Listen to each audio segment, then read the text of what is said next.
it's One Man Book Club. Okay, guys, welcome Book Club. This is Dan from One Man Book Club with Stephen King, the running man. All right, Stephen King. He's toes the border for me always. There's some books of his that I just love. There's some books of his that are just way over the top. This is The Running Man. I hadn't read it. I thought I'd give it a try. It's exciting. It's prescient. It's profane. It's a true dystopian thriller. Here's what I thought. Before the Hunger Games, before reality TV, but after the book The Most Dangerous Game, there was Richard Bachman's, which is Stephen King's alter ego. There was The Running Man. It's a disturbing and unfortunately also very enthralling cautionary tale.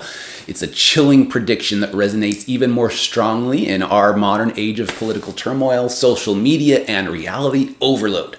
My interest was particularly piqued when I saw the story, written in 1982, takes place in the far distant, unimaginable future, the year 2025. In a decaying and oppressive America of 2025, the network reigns supreme. This is the monolithic entity that controls every aspect of life, providing the populace with freebie, a constant stream of propaganda and violent entertainment. It's designed to keep them docile and distracted. Meanwhile, the network preys on the desperate and downtrodden, selecting individuals from the lowest rungs of society to participate in these deadly reality shows. These games are designed for the amusement of the masses and offer a slim chance of wealth in exchange for a near certain death. Ben Richards is a desperate father. He has a sick daughter, and he finds himself considering the network as his only chance. He has no other option, so he enters himself for consideration, and after days of invasive and mental and physical testing, he's invited to participate in the most dangerous and lucrative game, The Running Man. This is no mere game show. It's a month-long televised manhunt across America where Richards must evade the hunters, these ruthless killers employed by the network, while the entire United States watches on their freebie, all of them eager to turn him in for a reward. There's nowhere safe to go. They will turn him in for that reward, dead or alive. Now, I must admit, The Running Man was compelling. It was engaging and it was exciting, and I appreciated its prescient commentary on media and society. It's especially eerie to realize that this 1982 Stephen King was making his best guesses about 2025. But the content was harsh. It didn't really start off that way. For the first 30% or so, I thought this might be one of those rare Stephen King books where I didn't have to worry about the big three: language, sex, violence. But no, it's all in there, dialed up to the max. As if it wasn't enough, the novel is packed full of powerful racist, homophobic, and misogynistic language and perspectives. I was shocked, honestly. Clearly, Stephen King didn't have much hope for our 2025 selves.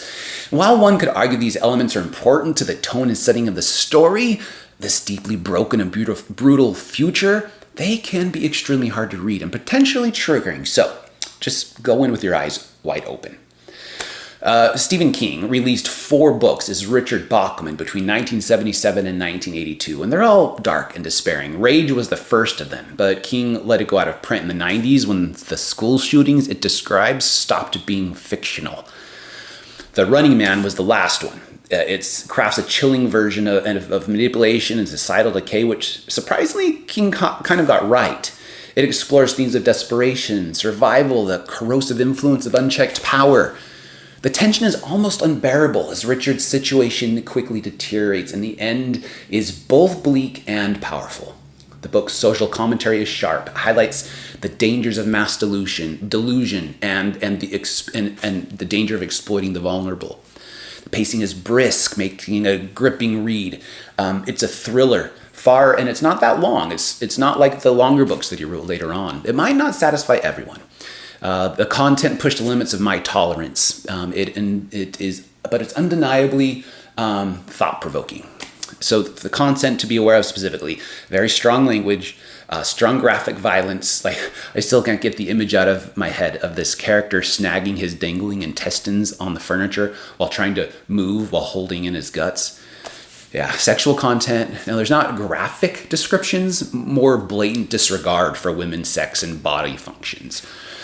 Very, very strong and offensive racist, homophobic, and misogynistic words and descriptions throughout. Should you read it? Well, if you're prepared for the extremely difficult content and appreciate dystopian thrillers with strong social commentary, The Running Man is a relevant and thought-provoking story. However, due to the intense and highly offensive content, it is not for everyone. This dad says The Running Man is best for adults. If you choose to read it, you'll probably enjoy it, though. Happy reading, everyone. Like and subscribe and check out more of my book club